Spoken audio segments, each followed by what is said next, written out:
I got so much motherfucking design on right now.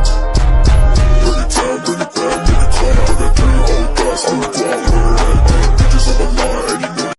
Dalam ekonomi mikro, struktur pasar menjadi konsep yang sangat penting karena menentukan harga yang terbentuk dan bagaimana produsen dan konsumen mengambil keputusan, di mana setiap pasar memiliki karakteristik yang berbeda sehingga menghasilkan perilaku pasar yang juga berbeda. Oleh karena itu, pada materi ini saya akan membahas struktur pasar khususnya pada pasar persaingan sempurna dan pasar monopoli untuk melihat perbedaan mekanisme harga serta dampaknya terhadap produsen dan konsumen.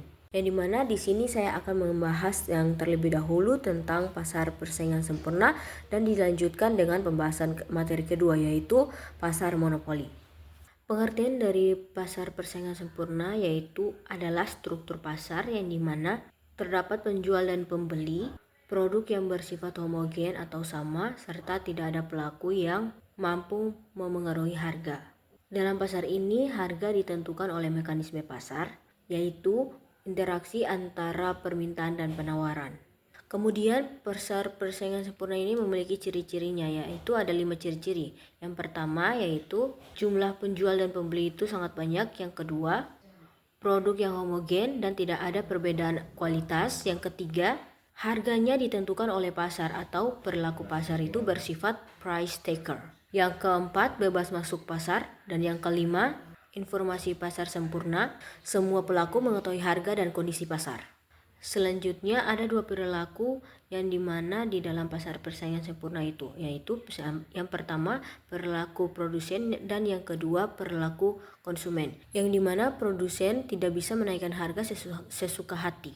Oleh karena itu, produsen akan menentukan jumlah produksi pada saat biaya marginal cost sama dengan harga dan berusaha menekankan biaya produksi agar tetap dengan memperoleh keuntungan.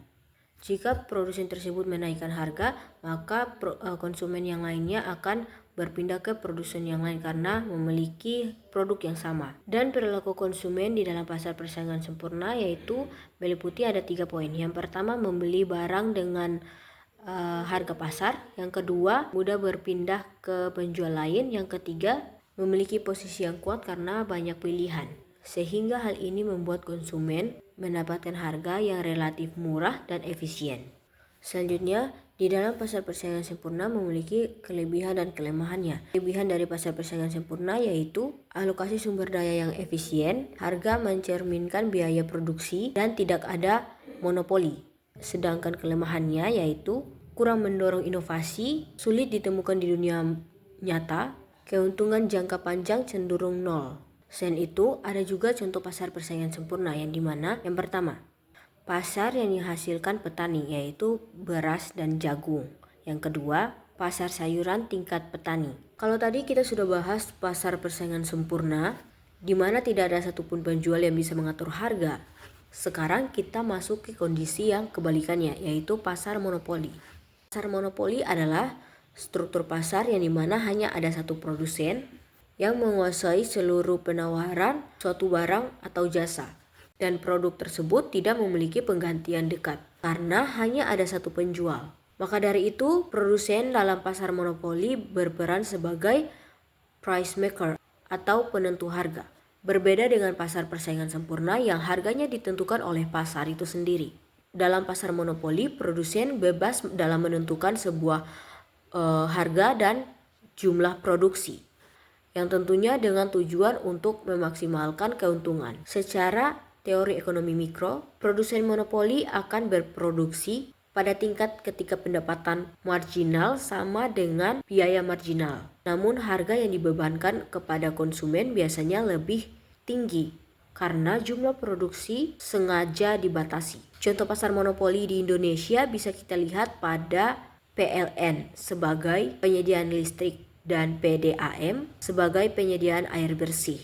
Dalam kasus ini, monopoli diperbolehkan karena sektor tersebut menyangkut dengan kepentingan publik dan biasanya berada di bawah pengawasan pemerintah. Dan dari sisi konsumen, pasar monopoli ini memiliki kelemahan karena pilihan terbatas dan harga relatif tinggi. Namun dari sisi produsen, pasar monopoli bisa menciptakan efisiensi skala besar dan menjaga stabilitas layanan. Jadi kesimpulannya bahwa pasar monopoli adalah struktur pasar dengan satu produsen sebagai pengendali harga yang meskipun memiliki efisiensi tertentu dan tetap memerlukan pengawasan dari pemerintah agar konsumen tidak mengalami kerugian. Bad nigga, turn out that 3 old thoughts, I'm a block, bitches up a line, 80 million.